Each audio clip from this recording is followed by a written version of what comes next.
ओम नमो भगवते वासुदेवाय। दर्शक बंधु आपण समस्त को मोर नमस्कार।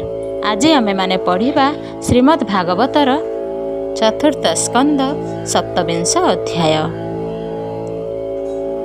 नारायणं नमस्कृत्य नरं चैव नरोत्तमं देवीं सरस्वतीं व्यासं ततो जयमुदीरयेत्। मूकं करोति वाचालं पंगुं लङ्घयते गिरिं यत्कृपातमहं वन्दे परमानन्दमाधवम्।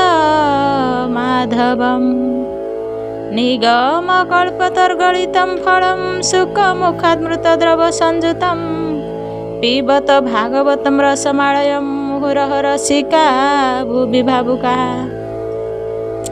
श्रीमद् भागवत महापुराण चतुर्थ स्कंद सप्तविंश अध्याय। नारद उवाच कहन्ति ब्रह्मांक नंदन तदन्ते से जे पुरंजन अनेक मते प्रबोधिला राणीक मान दूर कला।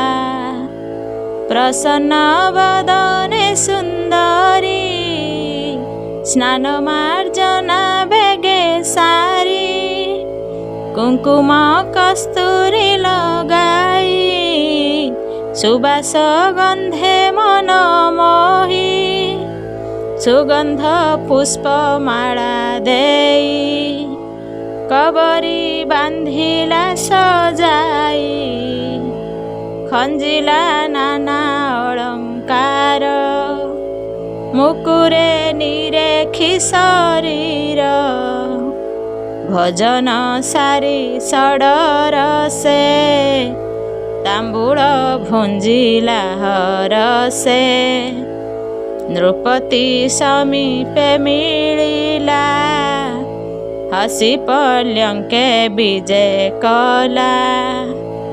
सकाम विकारे राजन रानी की कला आलिंगन विविध सकाम विकार हास्य कटाक्ष मनोहर एकांत संगरति रंगे से राजा पुरंजन संगे रात्र दिवस न जानिले अज्ञान मोहे निमजिले से काम भगरे नृपति फुटिण श्रांत हेला अति उपधि करी पत्नी कर सुखे सोइले नृपवर पल्यंके बहु निद्रा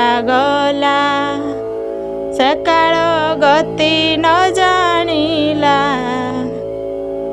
अज्ञाने पत्नी बसे रत न देला ज्ञान मार्गे चित्त नवीन बयस राजन नासिला ए नारी भोगेण क्षणक प्रायता जानिला ए जुबा काले विनाशिला भोगान्ते पुरंजन ठारे जन्मिले कन्या जे कुमरे 10 उत्तर कन्या सत सुकन्या गुणशीले जात 11 शत जे कुमार जन्म लभिले आद्य तार से कन्या पुत्रे विभा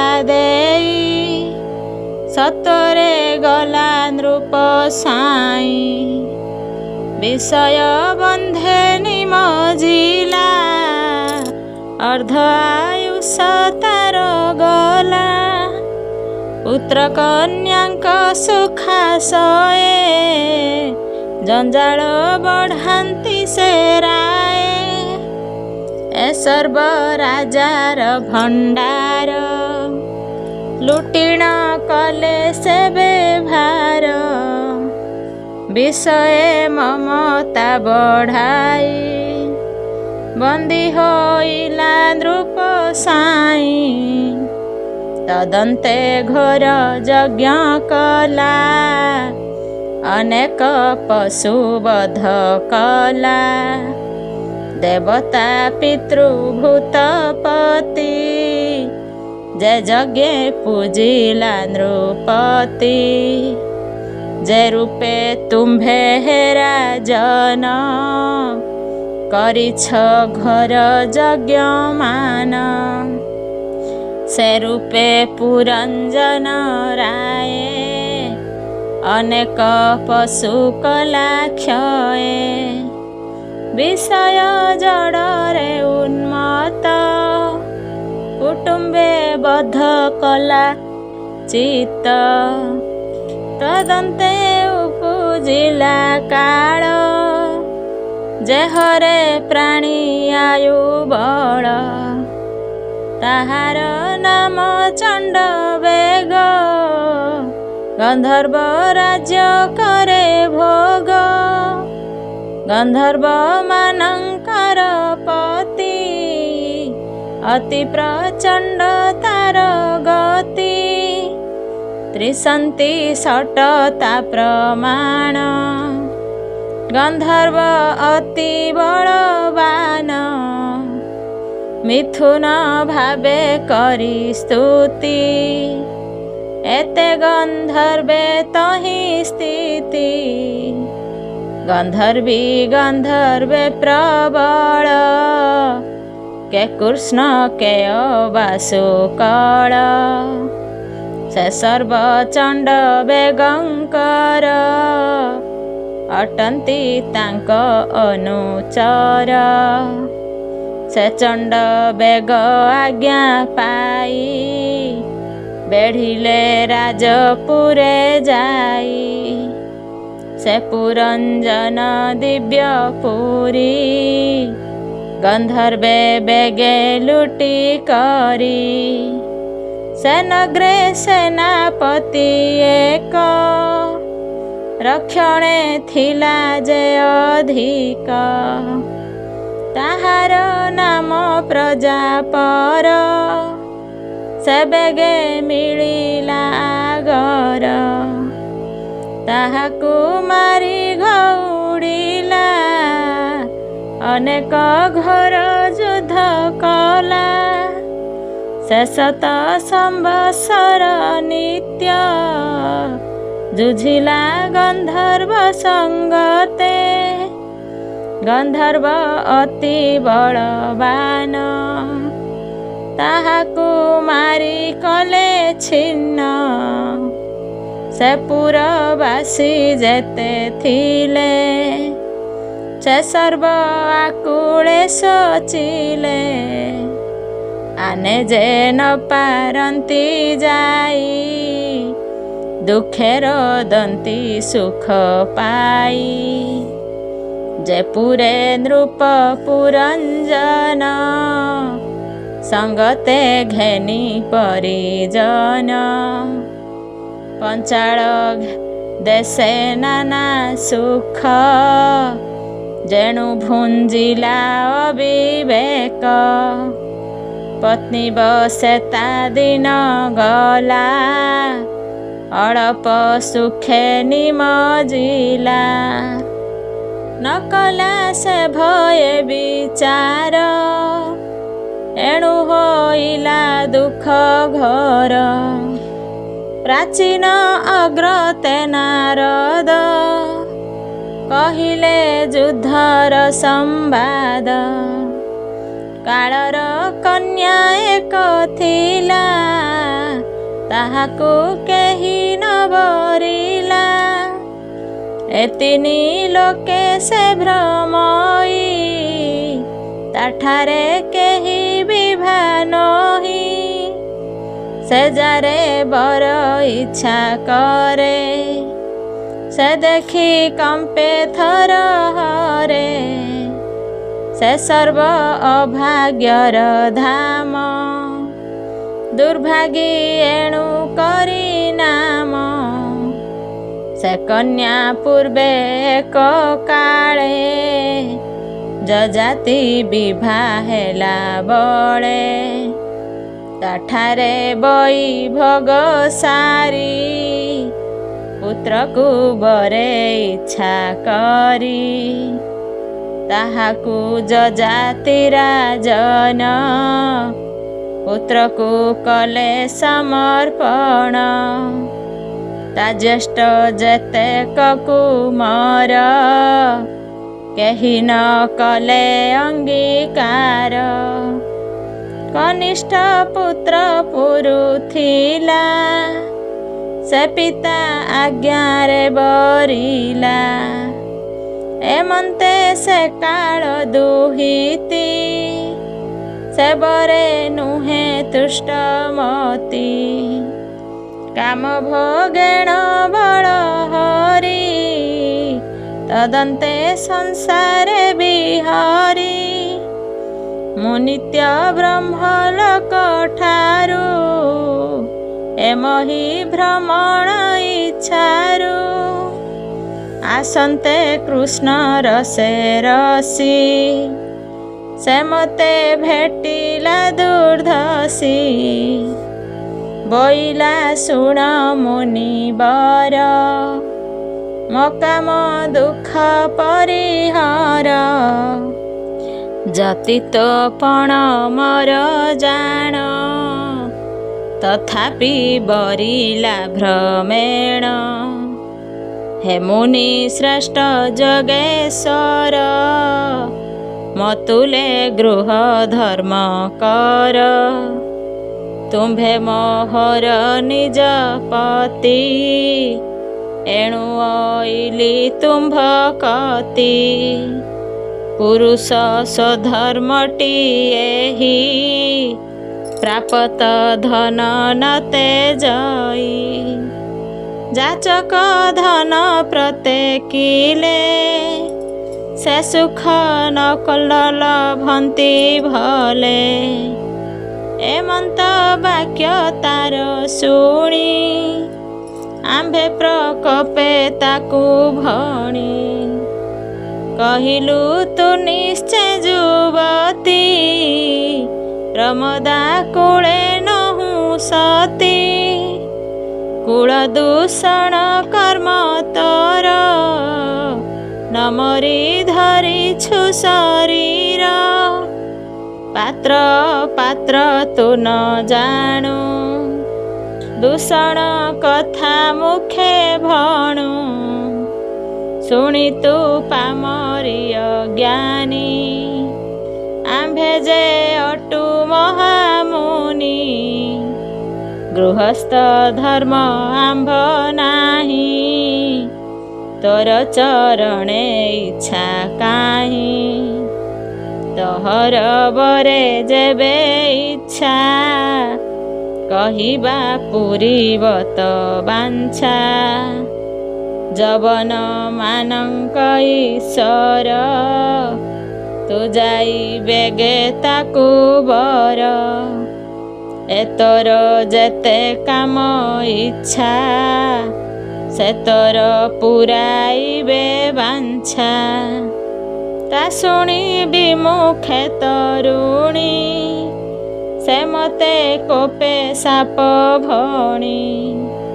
ବୋଇଲା ଶୁଣ ମୁନିବର, ମୋ ପ୍ରୀତି ଆଶା କଲୁ ଦୂର। ତୁ ଏକ ଠାବେ ନ ରହିବୁ, ଜୀବନେ ଯେତେ କାଳ ଥିବୁ। ବ୍ରହ୍ମାଣ୍ଡ ମଧ୍ୟେ ସ୍ନାନ ଯେତେ, ଭ୍ରମଣ କରୁଥିବୁ ନିତ୍ୟେ। କାହିଁ ତୁ ନ ଲଭିବୁ ସୁଖ, ଇତ୍ୟାଦି ଭୋଗ ତୁ ବିମୁଖ। ଏ ଘର ସାପ ମୋତେ ଦେଇ, ବରିଲା ଭଏ ପତି ଯାଇ। ଶୁଭଦେବ ଯବନ ଈଶ୍ୱର ତୁ ବୀର ବଳେ ବଳିୟାର ଏଣୁ ବରିଲି ମୁହିଁ ତତେ ମୋର ବିନୟ ଘେନ ଚିତ୍ତେ ତୁମ୍ଭଙ୍କୁ ଯେବା ମାଗେ ଯାହା ବିନାଶ ନହେ କାମ ତାହା ଶୁଣ ଯବନ ଅଧିପତି ଏବେ ନିଲୋକ ଶିଶୁମତି ଯେ ଲୋକ ଶାସ୍ତ୍ରରେ ଉଚିତ ଦ୍ରବ୍ୟ ହୋଇଛି ଉପଗତ ଯାଚକ ଜନେ ତାନ ଦେଇ ଅଥବା ଦେଲେ ନଘେ ନଇ ଏବେନି ଶିଶୁ ସଙ୍ଗେ ସରି ଏଣୁ ତାହାଙ୍କୁ ମୁନବରି ତୁମ୍ଭେ ଦୟାଳୁ ସୁରବନ୍ତ ଯୁବନ ମାନଙ୍କ ସାମନ୍ତ ମୁକାମେ ତୁମ୍ଭଙ୍କୁ ଭଜିଲି ଲଜା ସଂକୋଚ ଉପେଖିଲି ମୋ ସଙ୍ଗେ କର ବୈଭୋଗ ହର ଦୁର୍ଜୟ କାମରୋଗ ପୁରୁଷ ସ୍ୱଧର୍ମଟି ଏହି ଦିନ ଜନଙ୍କୁ ଉଦ୍ଧାରଇ ମୁଁ ଜନ୍ମ କାଳୁ କାମ ଦୁଃଖେ ତୁ ମତେ ନତେ ଜବି ମୁଖେ ତାର କାର୍ପଣ୍ୟ ବାକ୍ୟ ଶୁଣି ଯବନେଶ୍ୱର ମନେ ଗୁଣି ଦେବଙ୍କ ଗୁପ୍ତ ଯେ ମରଣ ଏହା ସାଧିବି ନିଶ୍ଚୟ ଜାଣ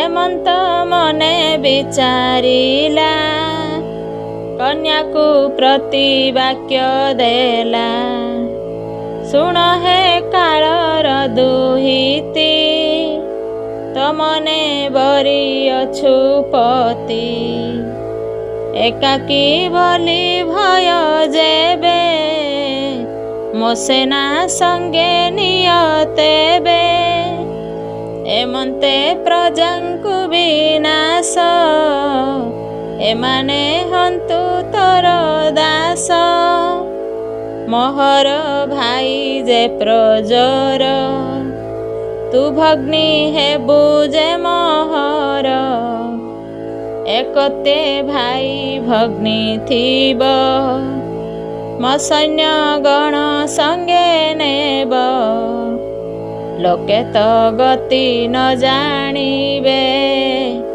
ଚାରି ଦିଗରେ ଭ୍ରମୁଥିବେ ଜୀବନ ଭୋଗ ଅନୁସାରେ ପଡ଼ିବେ ଲୋଭାଦି ବ୍ୟାଧିରେ ଏମନ୍ତେ ଶିକ୍ଷା ତାକୁ ଦେଇ ଅଗ୍ରେ ପେଶିଲା ଭଗ୍ନି ଭାଇ ଚତୁର୍ଥ ସ୍କନ୍ଦ ଭାଗବତ ନାରଦ ପ୍ରାଚୀନ ଭକତ ଏ ପୁରଞ୍ଜନର ଆଖ୍ୟାନ ଭଣଇ ଜଗନ୍ନାଥ ହୀନ इति श्रीमद्भागवत महापुराणे पारमहंस्यां संहितायां 82 चतुर्थ स्कंदे पुरंजन उपाख्याने नाम 27 अध्याय।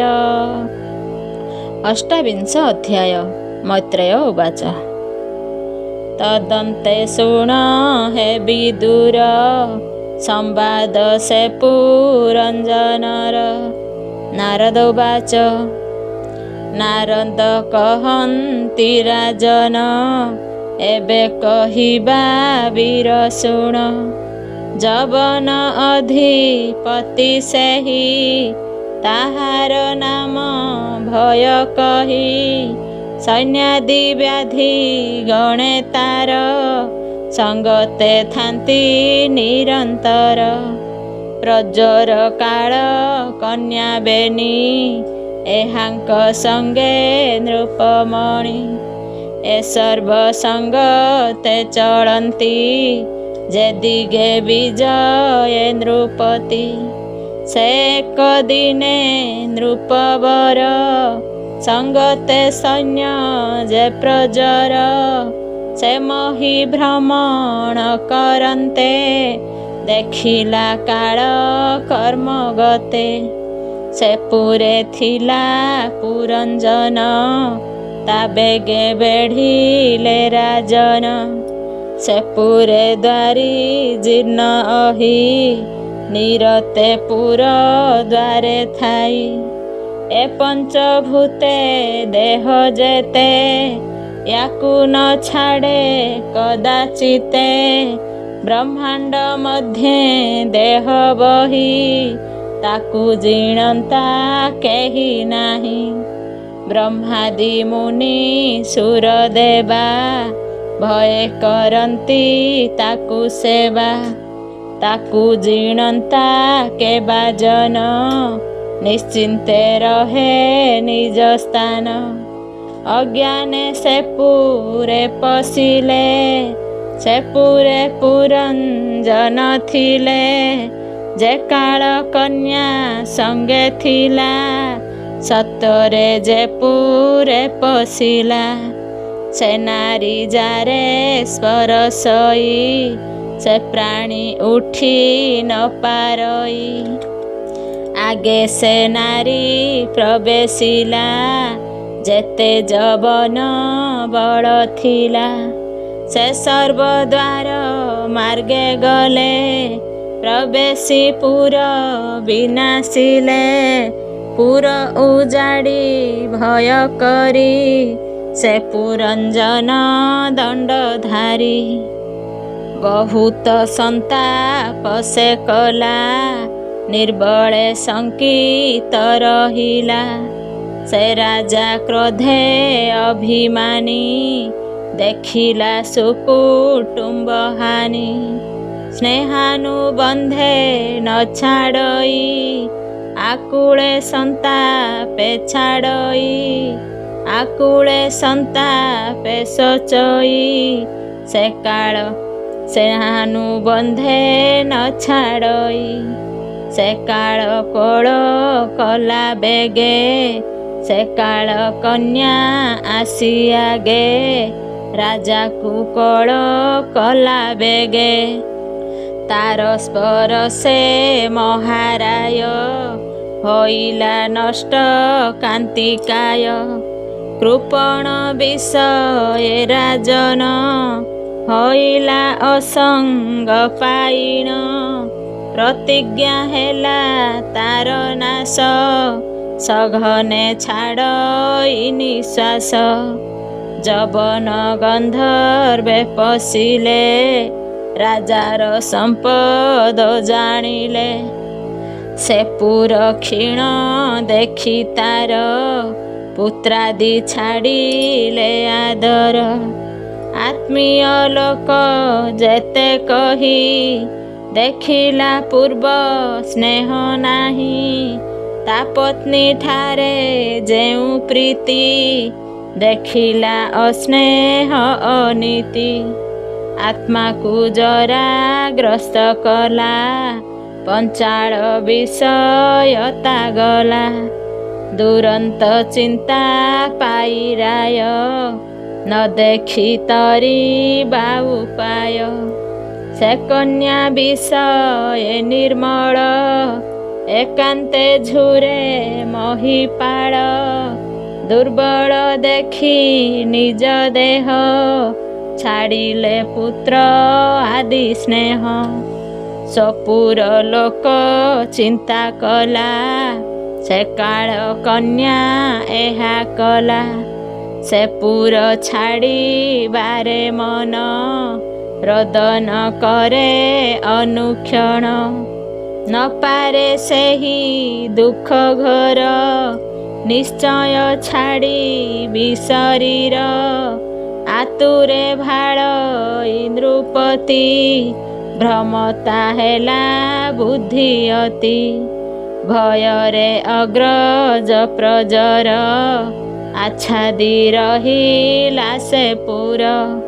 ସେ ସର୍ବେ ପୁର ମାର୍ଗେ ରହି ପ୍ରଚଣ୍ଡ ତେଜ କପ ବହି ସାନ ଭ୍ରାତାର ପ୍ରିୟ ଅର୍ଥେ ସେ ପୁର ଦହିଲା ତରିତେ ପୁର ଦହନ ଯହୁଁ ହେଲା ସେ ରାଜା ମହାଭୟ କଲା।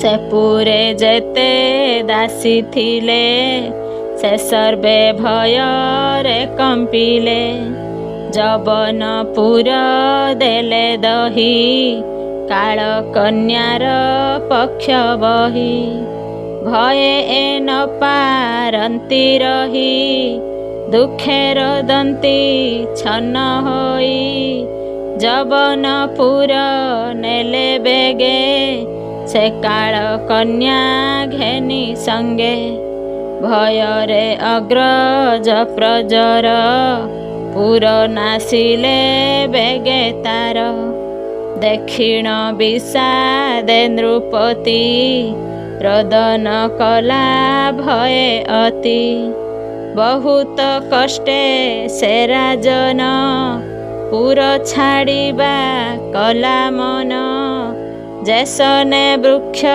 କ୍ରଟ ଅହି ଅନଳ ତେଜେ ତାପେ ଦହି ସେ ଯେହ୍ନେ ସେ ସ୍ନାନ ଉପେକ୍ଷୀ ରହେ ଅତ୍ୟନ୍ତ ଭୟେ ଦୁଃଖୀ ତେସନେ ଛାଡ଼ି ନିଜ ପୁରୀ ସେ ରାଜା ବହୁ ଚିନ୍ତା କରି ହସ୍ତ ଚରଣ ନ ଚଳିଲେ ପୌରୁଷେ ଗନ୍ଧର୍ବେ ହାରିଲେ ଯବନ ଶତ୍ରୁ ବ୍ୟାଧି ରୂପେ କଣ୍ଠ ନିରୋଧି କଲେ କପେ ମୂଢ଼ କୁମତି ସେ ରାଜନ ନତେଜି କର ଇରୋଦନ ଏ ମୋର ପୁତ୍ର କନ୍ୟା ଯେତେ ମୋ ବିନୁ ବଞ୍ଚିବେ କେମନ୍ତେ ମୁଁ ଏବେ ପୁର ପ୍ରତେଜିଲେ ଏ ସର୍ବେ ନ ବର୍ତ୍ତିବେ ଭଲେ ସ୍ୱପତ୍ନୀ ସହିତେ ରାଜନ ଅନେକ କରନ୍ତି ରୋଦନ ମୁଁ ଏବେ ନିଶ୍ଚୟ ମରିବି ଏ ବହୁ ଦୁଃଖ ନ ସହିବି ମୋର ଅଭାବେ ଏ କାମିନୀ ଭାଳିବି ଏ କୁଟୁମ୍ବ ଘେନି ବାଳକେ ହୋଇବେ ଅନାଥ ତା ଦେଖି ରୋଦିବେ ବହୁତ ମୋ ଅନ୍ତେ ଏ ସର୍ବେ ମରିବେ କିବା ଭକ୍ଷିବେ କାହିଁ ଥିବେ ଯେହ୍ନେ ସମୁଦ୍ର ମଧ୍ୟେ ନାବ ଭଗ୍ନେ ନାଶନ୍ତି ପ୍ରାଣୀ ସର୍ବ ଏମନ୍ତେ ଭାଳନ୍ତି ରାଜନ କାଳ ହୋଇଲା ଅବସାନ ଯଜ୍ଞାଦି ପୁଣ୍ୟ କର୍ମ ଯେତେ କରଣେ ନହିଲେ ସମର୍ଥେ କାମ୍ୟ କର୍ମକୁ ତ୍ୟାଗ କରି ଅନେକ ପଶୁ ଥିଲା ମାରି ସେ ଦୋଷ ମନେ ଧରିଥିଲେ ତକ୍ଷଣେ ରାଜାକୁ ଭେଟିଲେ ବଳେ ବେଢ଼ିଲେ ପଶୁଗଣ ନାନାଦି ଅବସ୍ଥା କରିଣ କୃଷ୍ଣ ଅଭାବେ ମୂଢ଼ମତି ଏଣୁ ନରକେ ହେଲା ଗତି ଈଶ୍ୱର ବାକ୍ୟ ବେଦବାଣୀ ସେ ଜ୍ଞାନ ତେଜିଲା ନ ଜାଣି ତେଣୁ କର୍ମାନୁସାରେ ତାର ଜନ୍ମିଲା ବିଦର୍ଭ ମନ୍ଦିର ସେ ରାଜା ମରଣ ସମୟେ ଶ୍ରୀଲିଙ୍ଗ ଭାବିଲା ହୃଦୟେ ତେଣୁ ସେ ପ୍ରମୋଦା ହୋଇଲା ପୁରୁଷ ଅଙ୍ଗ ପ୍ରତେଜିଲା ସେ ରାଜା ସଙ୍ଗ ତେ ରାଜନ ଯୁଦ୍ଧେ ଜିଣିଲା ରାଜ୍ୟଧନ ସେ ପତିବ୍ରତା ଅଙ୍ଗ ଫଳେ ଜନ୍ମ ଲଭିଲା ସାଧୁ କୂଳେ ଏଣୁ ସୁସଙ୍ଗେ ମୋକ୍ଷ ପ୍ରାଣୀ ଜ୍ଞାନେ ଭକତି ପରିମାଣୀ। ବିଦର୍ଭ ମନ୍ଦିରେ ସୁନ୍ଦରୀ ଜନ୍ମ ଲଭିଲା ଦେହ ଧରି। ମଳୟ ଧ୍ୱଜ ନାମେ ରାଜା ସେହି ବୈଷ୍ଣବ ମହାତେଜା। କନ୍ୟାର ରୂପ ଗୁଣ ଗୁଣୀ ଚିତ୍ତେ କଳ୍ପିଲା ନୃପମଣି।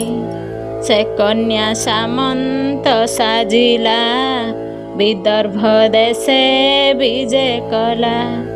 ସେ ରାଜା ସଙ୍ଗ 13 ଜନ ଯୁଦ୍ଧେ ଜିଣିଲା ରାଜ୍ୟ ଧନ।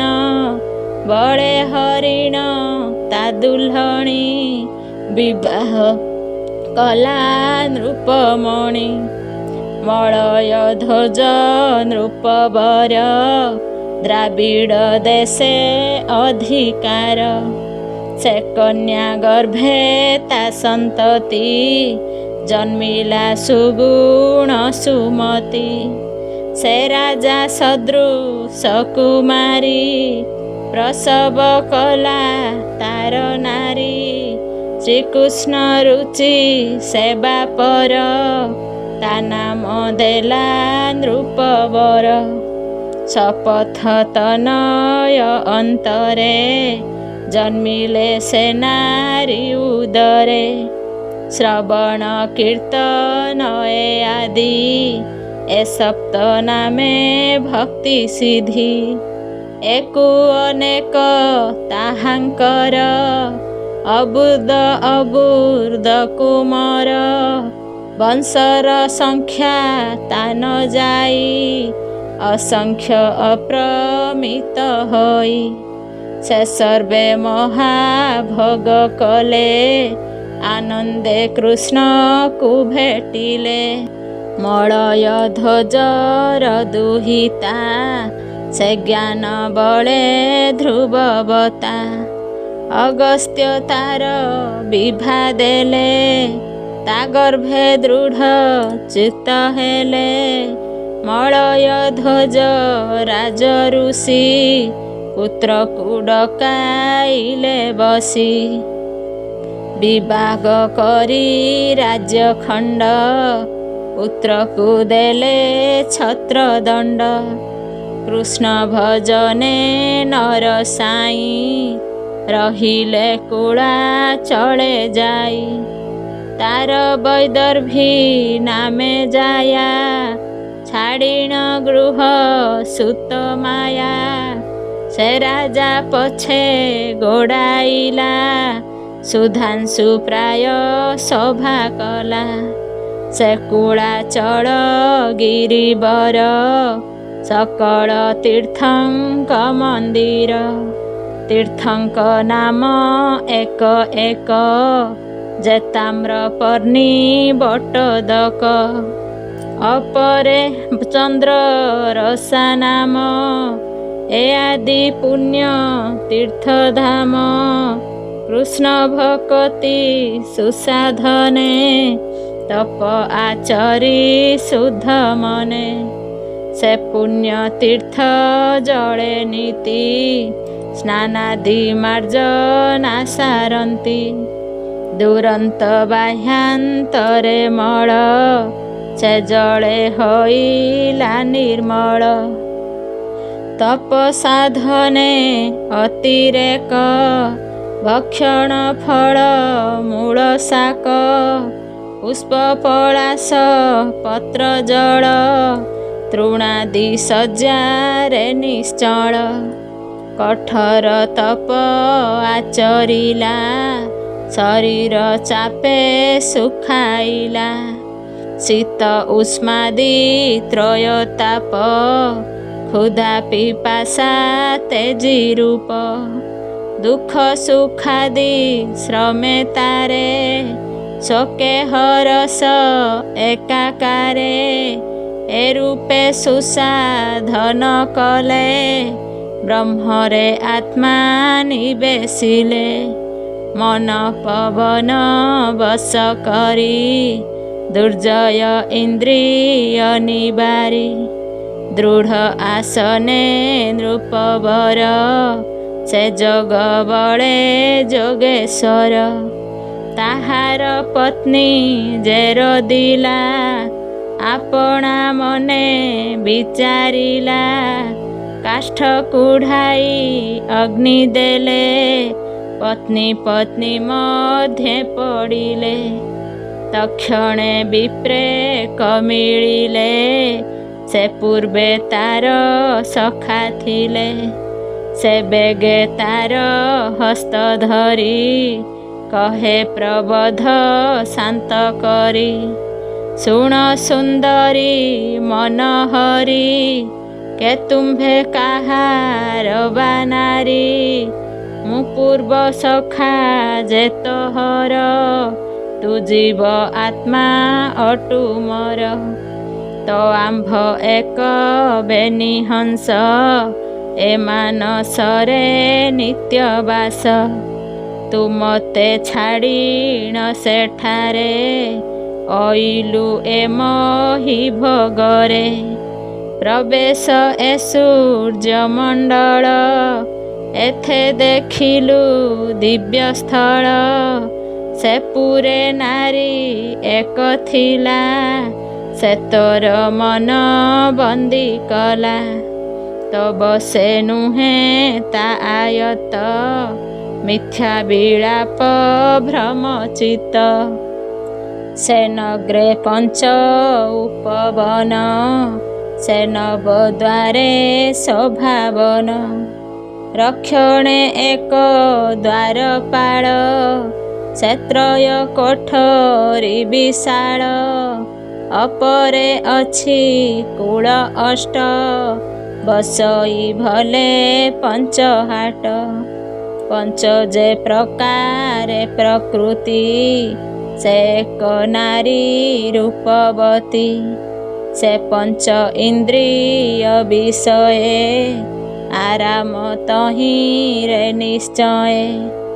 ଏକଇ ପ୍ରାଣ ତହିଁ ଦ୍ୱାରୀ ସେ ନବଦ୍ୱାର ରକ୍ଷାକାରୀ। ପୃଥିବୀ ଆପ ତେଜମାନ ଏକ ବିଂଶତ ହିଁ ସଦନ। ମନ ଇନ୍ଦ୍ରିଗଣ ପଞ୍ଚେଶ ତହିଁର ଅଷ୍ଟ କୋଣେ ଜାଣ। ଏ କ୍ରିୟା ଶକ୍ତି ତହିଁ ବାଟ ନାନା ବିଷୟ ତହିଁ ହାଟ। ପ୍ରକୃତି ନବ ଦ୍ୱାର କରି ଏ ରୂପେ ହାଟକୁ ବିଚାରି। ଏ ଧର୍ମାଧର୍ମ ବେନି ଜୁହିଁ କ୍ରୟ ବିକ୍ରୟ ନିତ୍ୟ ତହିଁ। ସେ ହାଟେ ସ୍ତ୍ରୀ ବୃଦ୍ଧ ଥିଲା ତ ମନେ ତାବ ସେ କିଣିଲା। ତୁ ଭୋଗ କଲୁ ତାକୁ ତହିଁ ତୁମରେ ସମ୍ପାଦିବୁ କାହିଁ। ଏକାନ୍ତେ ନାରୀ ସଙ୍ଗ କଲୁ ଏ ପାପ ଦଶା ତୁ ଲଭିଲୁ। ନହୁଁ ତୁ ବିଦର୍ଭ ଦୁହିତ ଏ ବୀର ନୁହେଁ ତୋର କାନ୍ତ। ଅଟୁ ତୁ ପୁରଞ୍ଜନପତି ତା ଲାଗି ଏ ତୋର ଦୁର୍ଗତି। ଛାଡ଼ ଏ ମାୟା ମୋହମତି ଆମ୍ଭେ ଏବେନି ସୁସଙ୍ଗତି। ଏ ତୁମ୍ଭ ଆମ୍ଭ ନୁହେଁ ଭିନ୍ନ ଏବେନି ଏକ କରି ଚିହ୍ନ। ନାରଦ କହନ୍ତି ସଦୟେ ଶୁଣ ପ୍ରାଚୀନ ନୃପରାୟ।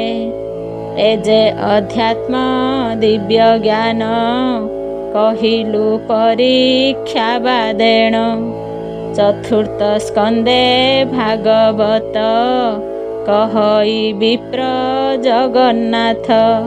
इति श्रीमद्भागवत महापुराणे पारमहंस्यां संहितायां 82 चतुर्थ स्कन्धे पुरंजन चरित नाम 28 अध्याय। 29 अध्याय। मैत्रेय उवाच से जे प्राचीन नृपवर नारद पादे देई शिर। राज उवाच ଭମୁନି ତୁମ୍ଭେ ଜ୍ଞାନ କର, କହିଲ ଅଧ୍ୟାତ୍ମ ବିଚାର। ତୁମ୍ଭେ ପରୀକ୍ଷା ବା ଦେଣ, କହିଲ ସେ ସାଂଖ୍ୟ କାରଣ। ମୁଁ ବୁଝି ନ ପାରିଲି ଚିତ୍ତେ, ଛେଦି ସଂଶୟ କହ ମତେ। ଯେ ମାର୍ଗେ ବୁଝିବଇ ମୁହିଁ, ସେ ଭାବେ କହିବା ଗୋସାଇଁ। ଯେବା ପଣ୍ଡିତ ଦୃଢ଼ମତି, ଏ ଅନୁଭବ ସେ ଜାଣନ୍ତି। ଆମ୍ଭର ନାହିଁ ଏଣେ ଜ୍ଞାନ, ବିଷୟ ଛନେ ଅବିଚ୍ଛିନ୍ନ। ଏଣୁ ନ ଧରେ ଜ୍ଞାନ ରତି, ବିବେକ ନୁହେଁ ଆମ୍ଭମତି। ଭମୁନି ଫେଡ଼ ପ୍ରତି ତାହା, ମର୍ଥେ କହ ପୁଣ୍ୟ ଦେହା। ସେ ପୁରଞ୍ଜନର ବିଚାର, ଶ୍ରବଣେ ହେବ ଜ୍ଞାନ ମୋର। ଶୁଣି ନାରଦ ମହାରୁଷି, ତା ଭାବେ କହନ୍ତି ବିଶେଷୀ। ନାରଦ ଉବାଚ ଶୁଣ ରାଜନ ସାବଧାନ, କହିବା ଏ ପରୋକ୍ଷ ଜ୍ଞାନ। ପୁରୁଷ ପୁରଞ୍ଜନ ଯେହୁ, କର୍ମର ପୁର କଲା ସେହୁ। ଏମନ୍ତେ ନାନା ପୁର କରି, ଏ ଜୀବ ତା ମଧ୍ୟେ ବିହରି। ଅଜ୍ଞାତ ସଖା ଯାକୁ କହି, ଈଶ୍ୱର ନାମ ଅଟେ ସେହି। ସେ ନାମ ରୂପର ବାହାର, ଏଣୁ ଅଜ୍ଞାତ ନାମ ତାର। ସେ ନଗ୍ର ପ୍ରକୃତି ଗୁଣକୁ, ପୁରୁଷ ଇଚ୍ଛଇ ଭୋଗକୁ। ଏଣୁ ଏ ପୁର ନବ ଦ୍ୱାରେ, ରଚନା କଲା ଏବେ ଭାରେ। ଯେ ପୁରେ ପଦ ହସ୍ତ ଘେନି, କରଇ କର୍ମ ଲାଭ ହାନି। ସେ ପୁରେ ଥାଇ କରେ ଭୋଗ, ମାୟା ନିର୍ବନ୍ଧେ ଅନୁରାଗ। ଏ ରୂପେ ପୁଣ୍ୟ ପୁର ସେହି, ଭୋଗ ସୁଖାଦି ନୁହେଁ ତହିଁ। ଏ ଯେ ମାନବ କଳେ बर, ଅଶେଷ ଦେହ ମଧ୍ୟେ ସାର। ଏ ପୁର ମଧ୍ୟେ ଜୀବ ରହି, ଇନ୍ଦ୍ରି ବିଷୟର ସେ ମୋହି। ବିବିଧ ଭୋଗ ସୁଖ ସାର, ଜୀବ ଭୁଞ୍ଜଇ ଏ ମନ୍ଦିର। ସେ ପୁର ମଧ୍ୟେ ବୁଦ୍ଧି ନାରୀ, ଏ କାଳେ ସର୍ବତ୍ର ବିହରି। ସେ ଯେ ସಮೇତ ହୋଇଛନ୍ନ, କହଇ ଏ ମୋର ସଦନ। ସେ ନାରୀ ବସେ ଜୀବ ଥାଇ, ଇନ୍ଦ୍ରିୟ ଭୋଗେ ତୃଷ୍ଟ ହୋଇ। ଇନ୍ଦ୍ରିୟ ଗଣେ ବୁଦ୍ଧି ସଖା, ବିଷୟ ହୃଦେ ସଖା ଲେଖା। ଏ ଜ୍ଞାନ କର୍ମ ଇନ୍ଦ୍ରି ଗଣେ, ପୁରୁଷ ଭୋଗ ବସେ ଟାଣେ। ଅଜ୍ଞାନ କର୍ମ ଇନ୍ଦ୍ରି ଦେଶ, ଏହାଙ୍କ ଭୋଗେ ଜୀବ ତୋଷ। ଏ ପାପ ପୁଣ୍ୟ ଆଦି କରି, ବଳେ ଭୁଞ୍ଜଇ କର୍ମ କରି। ଏ ପୁର ଦ୍ୱାରୀ ସର୍ପ ସେହି, ଏ ଦେହ ପଞ୍ଚ ପ୍ରାଣ ଯେହି। ମୋ ପଞ୍ଚ ବୃତ୍ତିରେ ସଞ୍ଚାର, ଏଣୁ କହିଲି ପଞ୍ଚସର। ଉତ୍ତମ ବୋଲି ଯାହା କହି, ମନର ନାମ ଅଟେ ସେହି। ଦଶ ଇନ୍ଦ୍ରିୟ ଅନାମକ, ତାକୁ ଜିଣନ୍ତା ନାହିଁ ଲୋକ। ସେ ଯଜ୍ଞ ଏ ତିନି ଭୁବନ, ଉତ୍ତର ଦକ୍ଷିଣ ଯା କହି। ତାକୁ ଜିଣନ୍ତା ଯେ ବାଜନ, ସେ ଯଜ୍ଞ ଏ ତିନି ଭୁବନ, ଉତ୍ତର ଦକ୍ଷିଣ ଯା କହି। ମନର ନାମ ଅଟେ ସେହି, ଏ ପଞ୍ଚ ବିଷୟ ଜଞ୍ଜାଳ। ଏହା ତୁ ବୁଝ ମହିପାଳ।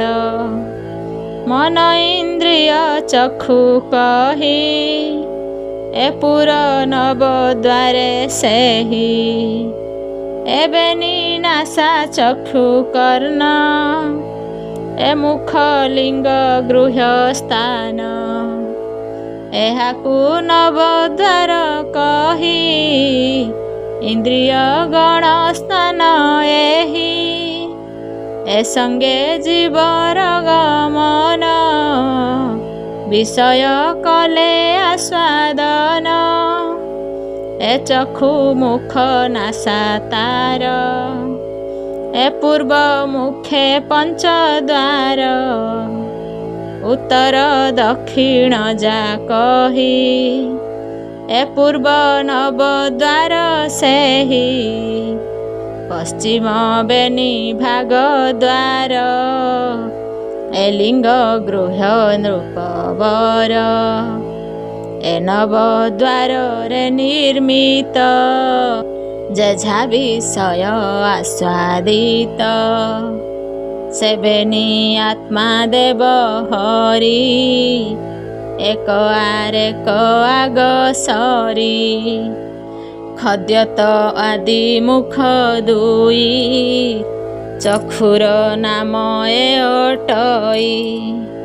ସେବେନି ଦ୍ୱାରେ ପୁରଞ୍ଜନ, କରଇ ରୂପ ସମ୍ପାଦନ। ନଳିନୀ ନାଳିନୀ ଯେ ଦୁଇ, ନାସିକା ନାମ ଏ ଅଟଇ। ଏ ଦ୍ୱାର ଅବଧୂତ ନାମ, ଗନ୍ଧାଦି ଆମୋଦ ପବନ।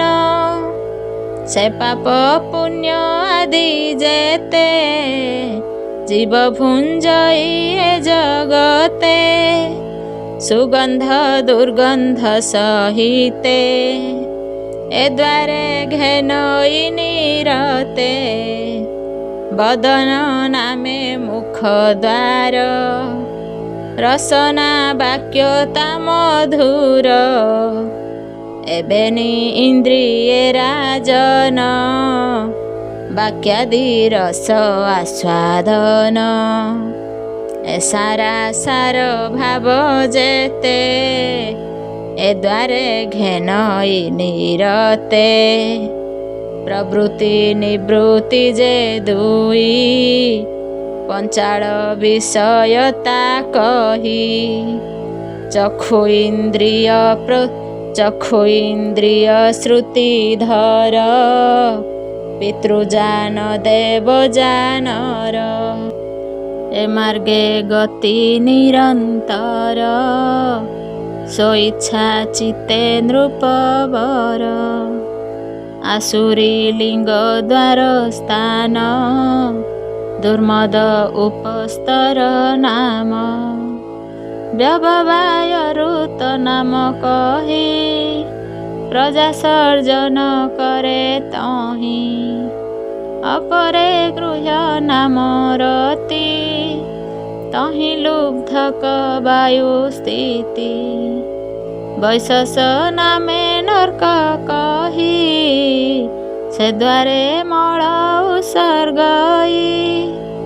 ଅନ୍ଧ ବୋଲି କହିଲୁ ଯାହା, ଏ ପାଦ ପାଣି ବୋଲି ତାହା। ଏବେନି ଇନ୍ଦ୍ରିୟ ବିଷୟ, କହିବା ଶୁଣ ତୁ ନିଶ୍ଚୟ। ଆଦାନ ପ୍ରଦାନ ଏ କରେ, ଯେଝା ବିଷୟ ଅଧିକାରେ। ଦ୍ୱିତୀୟ ଅନ୍ଧ ଯେ ପୟର, କହିବା ଏଥିର ବିଚାର। ଇନ୍ଦ୍ରିୟ ଯୋଗେ ପୁରଞ୍ଜନ ହରଇ ଗତାଗତେ ଦିନ। ଅନନ୍ତପୁର ବୋଲି ଯାହା ହୃଦୟପୁର ବୋଲି ତାହା। ବିଶୁଛି ନାମଟି ତାହାର ଏମନ୍ତ ନାମ ନୃପବର। ତାବ ସେ ଥାଇ ଏ ପୁରୁଷ ଭଜଇ ହରସ ବିରସ। ସେ ଗୁଣ ସକାଶୁତରଇ ବୁଦ୍ଧି ଯହିଁକି ଚଳିବଇ। ତାବ ସେ ପୁରୁଷ ଅଧୀନ କରଇ ନାନା କର୍ମ ମାନ। ଏ ଦେହ ରଥ ସ୍ୱରୂପେଣ ତତେ କହିଛି ନୃପରାଣ। ଏ ରଥେ ଅସ୍ୱରୂପ ହୋଇ ଇନ୍ଦ୍ରିୟ ଗଣେଛନ୍ତି ରହି। ପଞ୍ଚ ବିଷୟେ ମାର୍ଗେ ହୋଏ ଗମନ୍ତି ସମ୍ବସର ଯାଏ। ଈଶ୍ୱର ଆଜ୍ଞାରେ ନିର୍ମିତ ଯେ ରଥେ ସଂକଳ ସଂଯୁକ୍ତ। ପୁଣ୍ୟ ପାତକ ଚକ୍ର ଯହିଁ ଈଶ୍ୱର ଅହଙ୍କାର ବହି। ଧ୍ୱଜ ସ୍ୱରୂପ ତିନି ଗୁଣ ରଥେ ବନ୍ଧନ ପଞ୍ଚ ପ୍ରାଣ। ଏ ଅସ୍ୱରୂପ ବହିଛନ୍ତି ବାହ୍ୟ ଅନ୍ତରେ ପ୍ରକାଶନ୍ତି। ବୁଦ୍ଧି ସାରଥି ରୂପେ ଯହିଁ ଏ ମନ ରଶ୍ମି ବଳେ ତ ଚଳେ ତହିଁ। ରଥ ପୁଞ୍ଜର ବ୍ୟବହାର ଇନ୍ଦ୍ରିୟ ବିଷୟ ତାହାର। ଶପଥ ଧାତୁ ଆଭରଣ ତାର ବିକ୍ରମ ମତ ଜାଣ। ଇନ୍ଦ୍ରିୟର ସେ ରସୁଥାଇ ସେ ମୃଗ ତୃଷାରେ ଧାମଇ। ଇନ୍ଦ୍ରିୟ ଅନ୍ୟାୟ ବିଷये ଭଜଇ ମୃଗ ଜାଲ ପ୍ରାଏ। ଏ ସମ୍ବସର ରୂପେ କାଳ ଚଣ୍ଡ ବେଗ ନାମ ଭୂପାଳ। ଗନ୍ଧର୍ବି ଗାନ ଦିବାନିଶି ତ୍ରିଦଶ ଷାଠିଏ ପ୍ରକାଶୀ। ଏ ସର୍ବେ କାଳ ସଙ୍ଗେ ଥାନ୍ତି ପୁରୁଷ ଆୟୁକୁ ହରନ୍ତି। କାଳ ଦୁହିତା ଯାକୁ କହି ଜରାର ନାମ ଅଟେ ସେହି। ସେ ପ୍ରାଣୀ ରୂପ କାନ୍ତି ହରେ ଦେଖିଲେ ପ୍ରାଣୀ ତାକୁ ଡରେ। ଏଣୁ କାହାକୁ କେହି ଭଲେ ବରଣେ କେହି ନଇଥିଲେ। ସେ ମୂଳ ତାର ଭଙ୍ଗ ପ୍ରାଏ ସେ ହୁଆ ବରି ନିତ୍ୟ ରହେ। ସେ ପ୍ରାଣୀ ରୂପ କାନ୍ତି ହରେ ମୃତ୍ୟୁ ପର୍ଯ୍ୟନ୍ତେ ପୀଡ଼ା କରେ। ପ୍ରଜଳ ଆଦି ଯେତେ ନର ପ୍ରବେଶୀ ନାଶନ୍ତି ଶରୀର। ବିବିଧ ଦୁଃଖ ତାପତ୍ରୟେ ପୀଡ଼ନ୍ତି ପ୍ରାଣ ଶେଷ ଯାଏ। ପ୍ରାଣ ଇନ୍ଦ୍ରିୟ ମନ ଧର୍ମ ନିର୍ଗୁଣ ଆତ୍ମାର ଅଧୀନ। ଏକାମ ସୁଖ ଲବ ମାତ୍ର ଭୁଞ୍ଜଇ ଦୁଃଖ ସୁଖ ପାତ୍ର। ଏ ମୋର ବୋଲି ଅହଙ୍କାରେ ରହିଛୁ ଦୁଃଖ ନିରନ୍ତରେ। ପରମ ଆତ୍ମା ଭଗବାନ ସେ ସର୍ବ ହେତୁ ଚୈତନ। ଯାବତ ତାକୁ ନ ଜାଣଇ ଏ ଭ୍ରମେ ଭ୍ରମ ହେଉଥାଇ ତାବତ ପ୍ରକୃତି ଗଣରେ ଜୀବ ପଡ଼େ ମହାଘରରେ ଗୁଣାଭିମାନ ନିରନ୍ତର ତାବ ସେ କର୍ମରେ ସତର ସାତିକେ ତମର ଆଦି କରମ ହୁଏ ତ୍ରୟ ବିଧି ପୁରୁଷ ଯେ କର୍ମ କରଇ ସେ ଅନୁସାରେ ଜନ୍ମ ହୋଇ ସାର୍ଥିକେ ଯେ ବା କର୍ମ କରେ ଅଧିକ ପ୍ରକାଶିତ କରେ ଏହି ତ୍ରିଲୋକ ଯଶ ତାର ଗାବନ୍ତି ଦେବ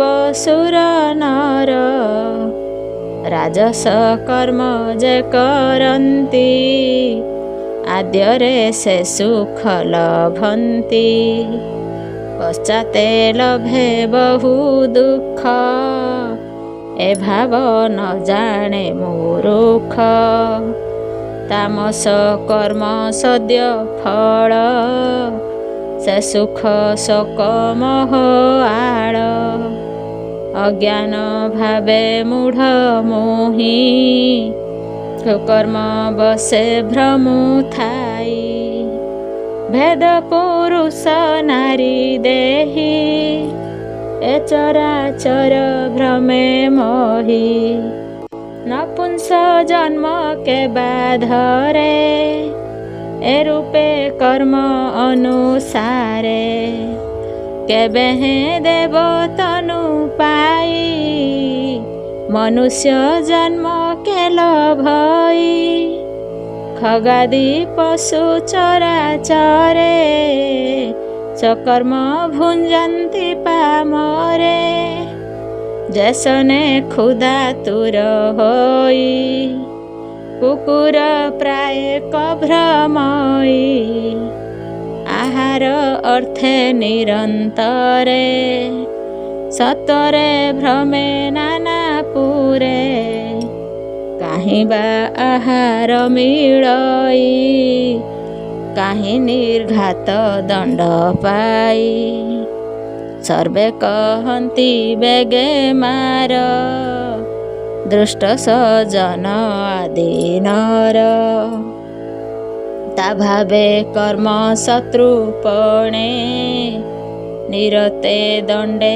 ଅନୁକ୍ଷଣେ ସେ ରୂପେ ଏ ଜୀବ ସଞ୍ଜାତ ସ୍ୱକର୍ମ ବଳେ ଆତ ଜାତ ଏମନ୍ତ ଉଚ୍ଚ ନିଚେ ଭ୍ରମି কর্ম ভুঞ্জই দুঃখে ভ্রমি তু বিপ্র বাক্যে মই বিমোহিত ন জানি বেদর বৃত্তান্ত এহাঙ্ক বাক্য তু রাজন ভ্রমে হইলু হত জ্ঞান এবে যে হরিঙ্ক চরণ তু যাই পশ যা শରଣ এ তুম্ভ সন্দেহ ফেড়িলু এ আত্মজ্ঞান শিক্ষা দেলু অপর গুপ্ত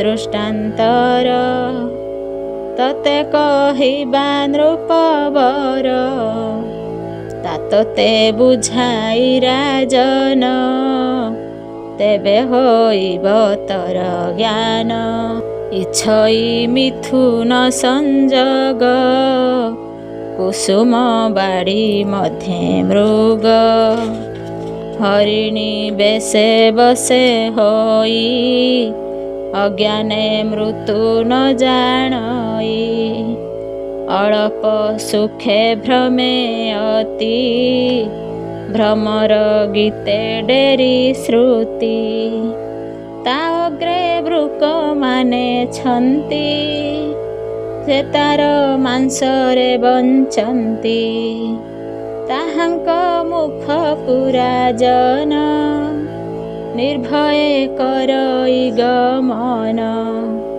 ତା ପଛେ ବ୍ୟାଧି ଗୋଡ଼ାଇଛି ସଘନେ ବାଣ ବିନ୍ଦୁ ଅଛି, ତାହାକୁ ନ କରିଣ ଭୟ। ଆନନ୍ଦେ ମୃଗୀ ବସେ ମୋହ, ଭେଦିଣ ବ୍ୟାଧ ତୀକ୍ଷ୍ଣ ସର। ମିଳାଇ ଅଧେ ତା ଶରୀର, ଗଲାଣି ନ ଜାଣଇ ସୁଖେ। ତେବେ ସେ ଉତ୍ସର୍ଗ ତା ଭକ୍ଷେ, ତାହାକୁ ନ କରିଣ ଭଏ। ସଧୀରେ ବୃକ୍ଷଲତା ଖାଏ, ଏମନ୍ତ ମୃଗ କେରାଜନ। ବିବେକୀ ଖୋଜ ତୁ ଗହନ, ଯେବେ ତୁ ଜାଣି ଧୂର୍ତ୍ତ ମତି। ବିଷୟ ଧ୍ୟାନ ତ୍ୟାଗ ଗତି, ଏ ଅନୁଭବେ ବୁଝରାଏ। ବିବେକୀ ଜାଣିବ ଥକାଏ, ତା ଶୁଣି ସଭଏ ରାଜନ।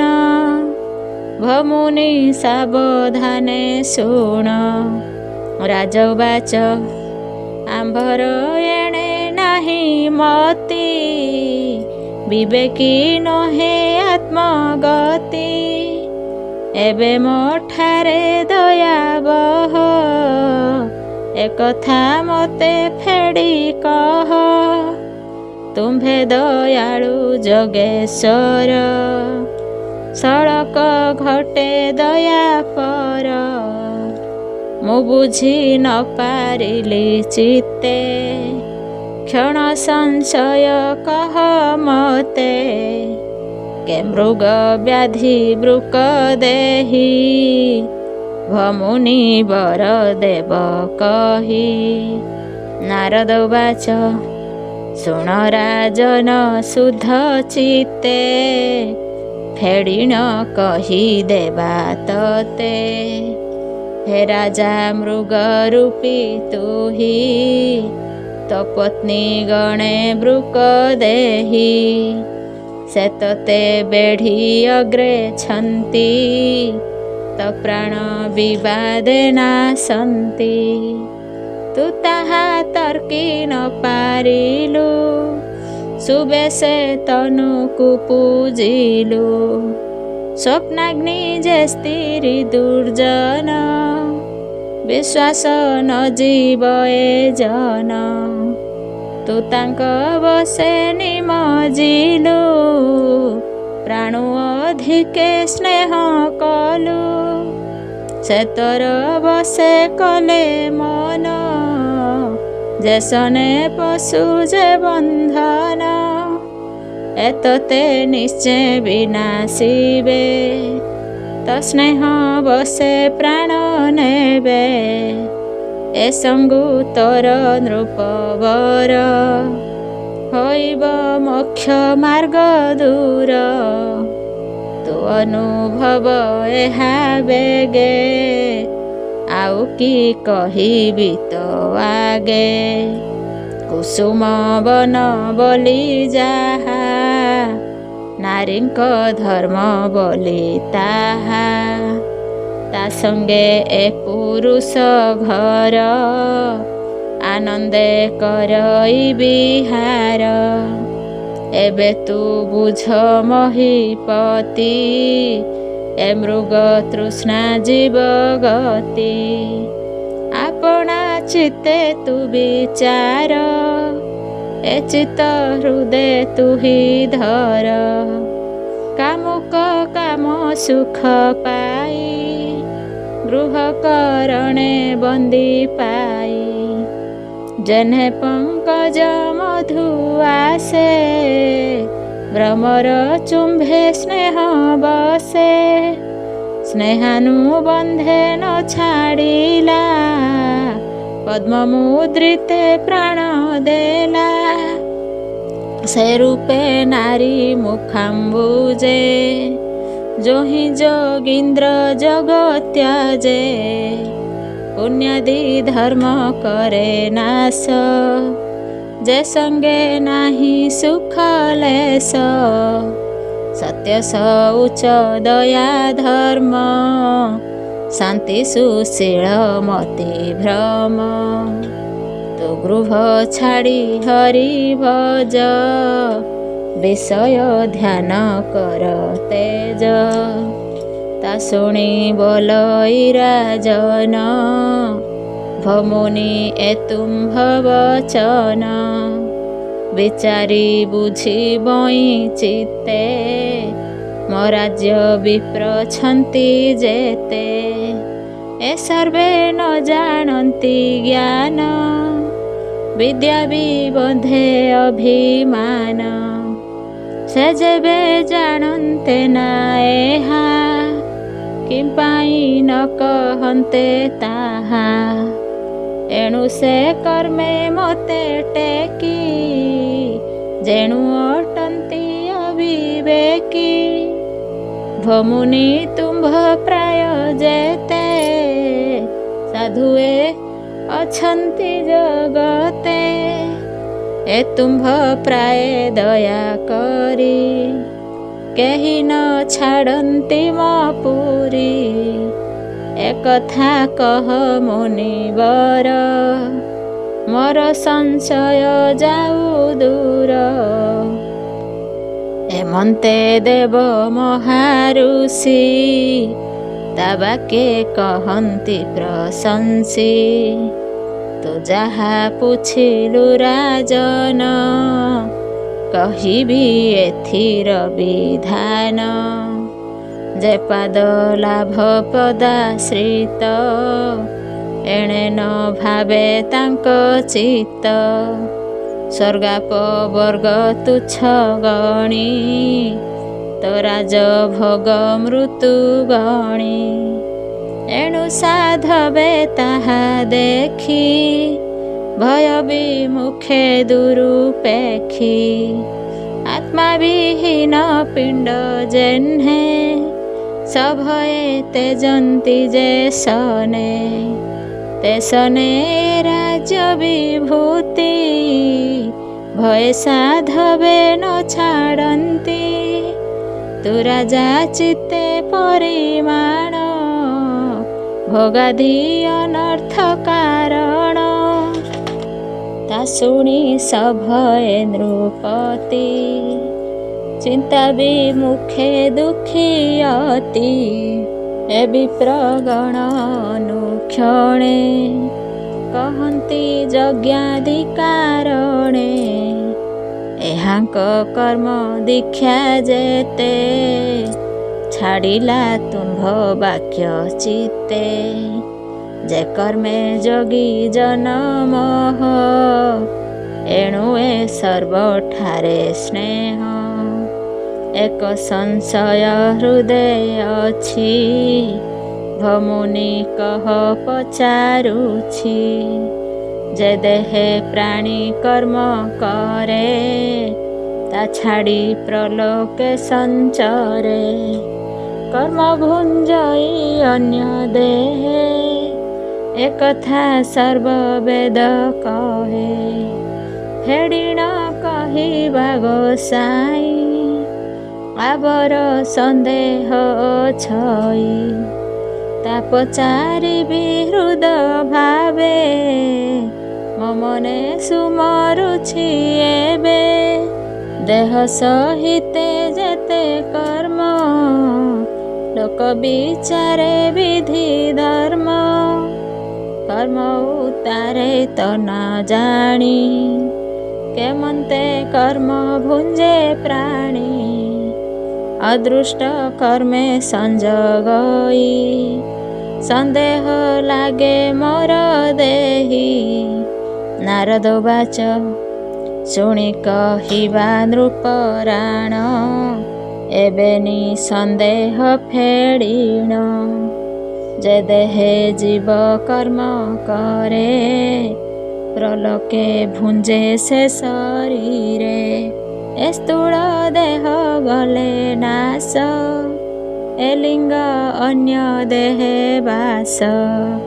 କର୍ତ୍ତା ଭୋକ୍ତା ନୁହେଁ ଭିନ୍ନ, ସ୍ୱପ୍ନେ ଦୃଷ୍ଟାନ୍ତର ଯେ ସନ।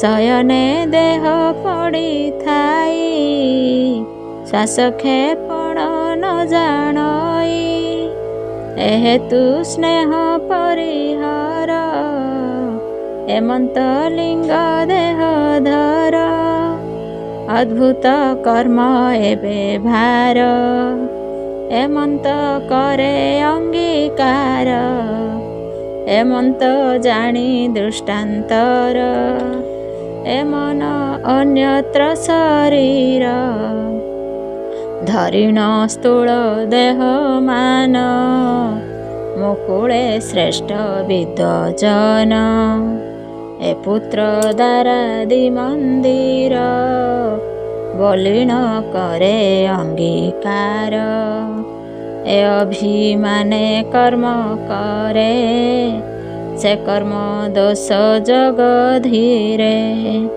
କର୍ମ ନଥିଲେ ଯୋଗ କାହିଁ ଏମନ୍ତ ଜାଣି ନ ପାରଇ ଏମନ୍ତ ଲିଙ୍ଗ ଦେହ ଘେନି ଭୋଗାର୍ଥେ ସ୍ଥୂଳ ଦେହ ଘେନି ଯାହା ତୁ ପୁଛିଲୁ ନୃପତି ବିନାଶ କର୍ମ ଉପଗତି ତା ଫେଡ଼ି କହିବାକୁ ତତେ ସନ୍ଦେହ ଫେଡ଼ିଣ ଯେ ମନ୍ତେ ଏ ଜ୍ଞାନ କର୍ମ ଇନ୍ଦ୍ରି ଦୁଇ ଭେଦେଣ କର୍ମାଣି କରଇ ଏ ସର୍ବ ପାପାଦି ବିଷୟ କରନ୍ତି ଏ ମନ ଇନ୍ଦ୍ରିୟ ବିଷୟ କର୍ମ ମନ ଜାଣି ନହିଲେ କେବା ପରିମାଣି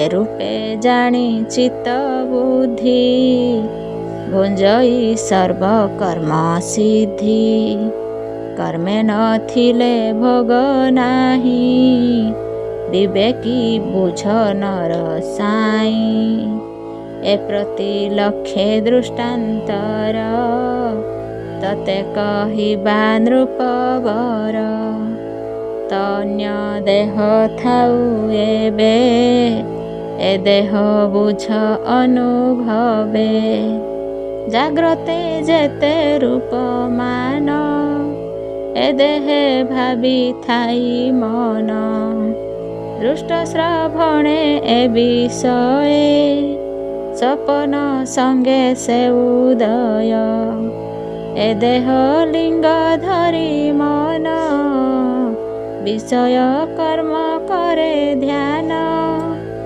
ଯେ କଥା ଅନୁଭବ ନାହିଁ ସପନେ ଦେଖିବ ତା କାହିଁ ଏହାର ପୂର୍ବ କର୍ମ ଦୋଷ ଯାବତ ହୋଇଛି ବିଶ୍ୱାସ ତା ଅନ୍ୟ ଦେହ ଭୋଗ କରେ ଯେ ଶୁଭାଶୁଭ ଅବ୍ୟବହାରେ ଏ ସର୍ବେ ହୁଅନ୍ତି ମୋକ୍ଷ ପର କହିଲୁ ବ୍ରହ୍ମ ତତ୍ତ୍ୱ ସାର ସଂସାର ବନ୍ଧୁ ମୁକ୍ତ ହୁଏ ଅଜ୍ଞାନେ ଗୃହବାସେ ରହେ ପରୀକ୍ଷ ତତ୍ତ୍ୱ ଜ୍ଞାନ ସାର ତ ଭାବେ କହିଲୁ ବିଦୁର କହଇ ବିପ୍ର ଜଗନ୍ନାଥ ମୈତ୍ରେୟ ବିଦୁର ଚରିତ इति श्रीमद्भागवत महापुराणे पारमहंस्यां संहितायां 82 चतुर्थस्कन्धे मैत्रेय विदुर चरिते नाम 29 अध्याय।